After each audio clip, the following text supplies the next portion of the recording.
প্রিয় বন্ধুরা, welcome to exam help Bangla YouTube channel. বন্ধুরা, এখন বর্তমানে এসএসসি তরফ থেকে নতুন একটি নোটিফিকেশন প্রকাশ করা হয়েছে এসএসসি ওটিআর সম্বন্ধে। তোমরা যারা এসএসসির যে কোনো ফর্ম ফিল আপ করতে গিয়ে, তা হতে পারে এসএসসি, এমটিএস, সিএইচএসএল, সিজিএল এবং অন্যান্য জব ভ্যাকেন্সি, তোমরা যারা এসএসসির ফর্ম ফিল আপ করতে গিয়ে ওটিআর ফর্মে তোমরা ভুলভাল করে ফেলেছো, তা হতে পারে নামের ভুল, বাবার নামের ভুল, অ্যাড্রেস এবং তার সঙ্গে সঙ্গে তোমাদের আধার ভেরিফিকেশন, যাবতীয় তথ্য তোমরা যদি কোনো অংশে ভুলভাল করে থাকো, এখন তোমাদের নোটিশের মাধ্যমে বলা হচ্ছে তোমরা কিন্তু এখনো বর্তমানে ওটিআর ফর্মে অর্থাৎ ওয়ান টাইম রেজিস্ট্রেশন, এখানে তোমরা এডিট কিংবা কারেকশন করতে পারবে। তার জন্য আজকের এই ভিডিওটির মাধ্যমে নতুন আপডেট অনুযায়ী এখানে তোমরা ওটিআর ফর্মে কিভাবে স্টেপ বাই স্টেপ কারেকশন করবে কিংবা এডিট করবে, তোমাদের স্টেপ বাই স্টেপ দেখিয়ে দিচ্ছি। তার জন্য তোমরা যারা শুধুমাত্র কারেকশন করতে চাও, অবশ্যই তোমরা ভিডিওটি না টেনে শেষ পর্যন্ত দেখে নাও। তো বন্ধুরা, অনস্ক্রিন দেখতে পাচ্ছ আমি কিন্তু গতকালের ওই নোটিফিকেশানটা ওপেন করে রেখেছি। এখানে দেখতে পাচ্ছ নোটিফিকেশানটা প্রকাশ করা হয়েছে স্টাফ সিলেকশন কমিশন।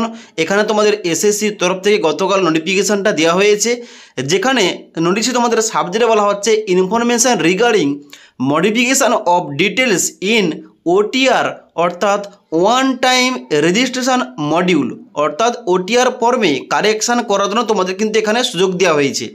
যেখানে দেখতে পাচ্ছ বলা হচ্ছে all the candidates are hereby informed that edit OTR facility will be available from 14/8/2025 তারিখ থেকে 31/8/2025 তারিখ। অর্থাৎ তোমরা ওটিআর ফর্মে যে কোনো ধরনের কারেকশান কিংবা এডিট কিংবা মডিফাই করতে পারবে আগামী 31শে আগস্ট 2025 তারিখ পর্যন্ত। তাই এবার তোমরা দেখে নাও এখানে তোমাদের এই এসএসসির ওটিআর ফর্মে কিভাবে এডিট কিংবা কারেকশান করবে, এবং তোমরা যারা এখনো পর্যন্ত আধার ভেরিফাইটা করনি, তোমাদের কিভাবে আধার ভেরিফিকেশানটা করতে হবে। এবার এসএসসি ওটিআর ফর্মে তোমাদের কোনো ধরনের কারেকশান কিংবা এডিট কিংবা মডিফাই করার জন্য সবার প্রথম তোমাদের এই এসএসসির অফিসিয়াল ওয়েবসাইটে আসতে হবে। এখানে আসার পর তোমরা কি করবে, ডান দিকে দেখতে পাচ্ছ তোমাদের অপশান দেওয়া রয়েছে লগ ইন অথবা রেজিস্টার, এখানে তোমরা ক্লিক করবে। ক্লিক করার সঙ্গে সঙ্গে এবার তোমাদের এখানে লগ ইন করতে হবে। তো এখানে প্রথম দেখতে পাচ্ছ রয়েছে ইউজার নেম কিংবা রেজিস্ট্রেশন নাম্বার, এখানে তোমাদের নাম্বারটা বসিয়ে দেবে এবং তারপরে ঘরটায় পাসওয়ার্ড দেবে এবং তারপর নিচে ক্যাপচা কোডটা ফিল করে নিচে এসে লগ ইন অপশানে ক্লিক করবে। এবার লগ ইন অপশানে ক্লিক করার সঙ্গে সঙ্গে তোমরা দেখবে এখানে কিন্তু তোমাদের ড্যাশবোর্ডটা এইভাবে খুলে যাবে। যেখানে দেখতে পাচ্ছ তোমাদের বাম দিকে নাম, বাবার নাম, মায়ের নাম, ইমেল আইডি, মোবাইল নাম্বার এবং অ্যাড্রেস সেকশনটা শো করছে। এবার তোমরা দেখবে ডান দিকে একটা অপশান তোমাদের রয়েছে এডিট রেজিস্ট্রেশন ডিটেলস, এখানে কিন্তু তোমাদের ক্লিক করতে হবে ওটিআর ফর্মে কোনো ধরনের কারেকশান কিংবা এডিট করার জন্য। এখানে ক্লিক করলাম।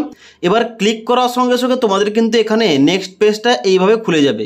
যেখানে দেখতে পাচ্ছ প্রথমে রয়েছে পার্সোনাল ডিটেলস, যার মধ্যে প্রথম 1 নম্বর রয়েছে এখানে আধার কার্ডের ইনফরমেশান।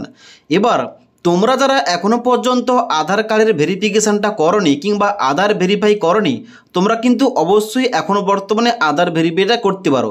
এবার এখানে কিন্তু আধার ভেরিফাই করার জন্য এখানে কিন্তু অবশ্যই তোমাদের আধার নাম্বার দিতে হবে, অর্থাৎ এই যে একের পয়েন্টে এখানে কিন্তু তোমাদের আধার নাম্বার এবং তার নিচে রয়েছে ভেরিফাই আধার ডিটেলস, এখানে কিন্তু তোমাদের আধার নাম্বারটা বসিয়ে নিচে আসার পর তোমরা সেন্ড ওটিপি করবে, তাহলে কিন্তু তোমাদের একটা মোবাইল নাম্বারে ওটিপি যাবে, অর্থাৎ তোমাদের আধার কার্ডের সঙ্গে যে মোবাইল নাম্বার লিঙ্ক করা রয়েছে ওই নাম্বারে 6 সংখ্যার ওটিপি যাবে। এবার ওই ওটিপি এখানে সাবমিট করার পরে ভেরিফাই অপশানে ক্লিক করার সঙ্গে সঙ্গে তোমাদের দেখাবে এইভাবে ভেরিফাইড। ওকে, এবার তোমাদের বলে দিই, তোমরা যারা ভুলভাল আধার নাম্বার দিয়ে ভুলবশত এখানে আধার ভেরিফাইটা করে ফেলেছো কিংবা কোনো কারণে হয়ে গেছে এখানে কোনো কিছু ভুল, তাহলে কিন্তু অবশ্যই দেখতে পাচ্ছ নতুন একটা অপশান যুক্ত করা হয়েছে আপডেট আধার।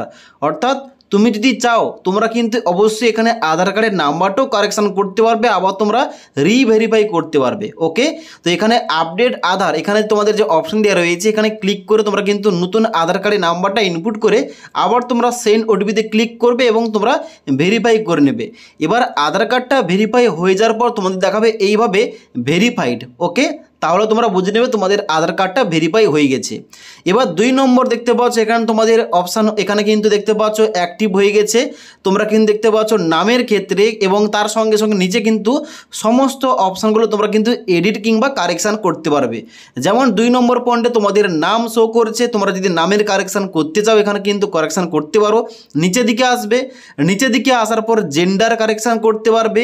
তারপরে তোমাদের এখানে ডেট অফ বার্থ কারেকশান করতে পারবে, বাবার নাম, মায়ের নাম এবং তার সঙ্গে সঙ্গে তোমাদের যে মাধ্যমিকের ইনফরমেশান দিয়েছিলে তোমরা ওটিআর ফর্মে, যেমন তোমাদের এখানে মাধ্যমিকটা তুমি কোন বোর্ড থেকে পাস করেছো, মাধ্যমিকের রোল নাম্বার কি রয়েছে এবং তার সঙ্গে সঙ্গে তোমার হাইয়েস্ট এডুকেশন কোয়ালিফিকেশান তোমরা কি দিয়েছো, ওইটা যদি তোমরা ভুলভাল করে থাকো তোমরা কিন্তু এখানে সংশোধন কিংবা এডিট করতে পারবে। এবার এখানে কিন্তু অবশ্যই তোমরা কিন্তু এখানে এডিটটা করে নেওয়ার পর এখানে কিন্তু দেখতে পাচ্ছ তোমাদের যে 12 নম্বর 13 নম্বর রয়েছে ক্যান্ডিডেট মোবাইল নাম্বার এবং ক্যান্ডিডেট ইমেল আইডি, এখানে কিন্তু সেন্ড ওটিপি অপশানে ক্লিক করার সঙ্গে সঙ্গে তোমাদের মোবাইল নম্বরে একটা ওটিপি যাবে এবং ইমেল আইডিতে একটা ওটিপি আসবে। ওটিপিগুলো সেন্ড করার পর ওটিপিগুলো আসার পর তোমাদের কিন্তু এখানে ওটিপি দিয়ে ভেরিফাই করতে হবে। ভেরিফাই হয়ে যাওয়ার পর তোমরা এখানে সেভ অ্যান্ড নেক্সট অপশানে ক্লিক করবে। এবার সেভ অ্যান্ড নেক্সট অপশানে ক্লিক করার সঙ্গে সঙ্গে এবার তোমাদের বেরিয়ে আসবে এখানে অ্যাডিশনাল ডিটেলস, যার মধ্যে প্রথম রয়েছে এখানে ক্যাটাগরি। এবার তোমরা যারা ক্যাটাগরি চেঞ্জেস করতে চাও এখানে কিন্তু ক্যাটাগরিও চেঞ্জ করতে পারো। যদি তোমাদের ঠিকঠাক থাকে তাহলে কিন্তু এই সমস্ত কিছু কারেকশান কিংবা এডিট করার দরকার নেই। নিচের দিকে আসবে, নিচের দিকে আসার পর এখানে রয়েছে ভিজিবল আইডেন্টিফিকেশান মার্কস, এটা তোমরা চাইলে এখানে চেঞ্জেস করতে পারো। তার সঙ্গে সঙ্গে এখানে তোমাদের কিন্তু প্রতিবন্ধী স্টুডেন্টসের জন্য এখানে কিন্তু তোমাদের অপশানগুলো দেওয়া রয়েছে। তারপরে রয়েছে পার্মানেন্ট অ্যাড্রেস, যেখানে তোমাদের অ্যাড্রেস এবং এখানে কিন্তু অবশ্যই তোমাদের অ্যাড্রেস সহ তোমাদের পিনকোড, ডিস্ট্রিক্ট, স্টেট এই সমস্ত কিছু তোমরা কিন্তু চাইলে কারেকশান করতে পারো। যদি তোমাদের এখানে ভুল না থাকে তাহলে কিন্তু এখানে কারেকশান করার দরকার নেই। নিচের দিকে আসবে, নিচের দিকে আসার পর এখানে কিন্তু তোমাদের সেভ অ্যান্ড নেক্সট অপশানে ক্লিক করতে হবে। এবার সেভ অ্যান্ড নেক্সট অপশানে ক্লিক করার সঙ্গে সঙ্গে এখানে কিন্তু তোমাদের ডিক্লারেশনের পেজটা ওপেন হবে, যেখানে কিন্তু অবশ্যই তোমরা আই এগ্রি এখানে তোমরা চেকমার্ক করে দেবে। চেকমার্ক করার পর এখানে প্রিভিউ ওটিআর এখানে ক্লিক করবে। এবার প্রিভিউ ওটিআর অপশানে ক্লিক করার সঙ্গে সঙ্গে তোমাদের ওটিআর ফর্মের সমস্ত কিছু ইনফরমেশান তোমাদের সামনে এখানে ওপেন হয়ে যাবে, যেখানে তোমাদের অবশ্যই সমস্ত কিছু একবার ভালোভাবে মিলিয়ে নিতে হবে, কারণ এখানে তোমরা ভুল করলে আর কিন্তু তোমরা কোন রকম এডিট কিংবা কারেকশান অপশান পাবে না। ওকে, তার জন্য অবশ্যই তোমাদের বলবো এখানে কিন্তু অবশ্যই প্রত্যেকটা অপশান তোমরা একবার ভালোভাবে চেক করে নাও। তো নিচে দিকে আসার পর এখানে কিন্তু তোমরা সমস্ত কিছু চেক করে নেবে। এবার তার আগে তোমরা যদি চাও এখানে কিন্তু প্রিন্ট অপশানে ক্লিক করে তোমরা কিন্তু এই ওটিআর ফর্মের কিন্তু প্রিন্ট কপিটা তোমরা কিন্তু কাছে রাখতে পারো। এবার এখানে ক্রস আইকনে ক্লিক করবে, ক্লিক করার পর নিচে আসার পরে ডান দিকে দেখতে পাচ্ছ ডিক্লেয়ার রয়েছে, এখানে ডিক্লেয়ার অপশানে ক্লিক করবে।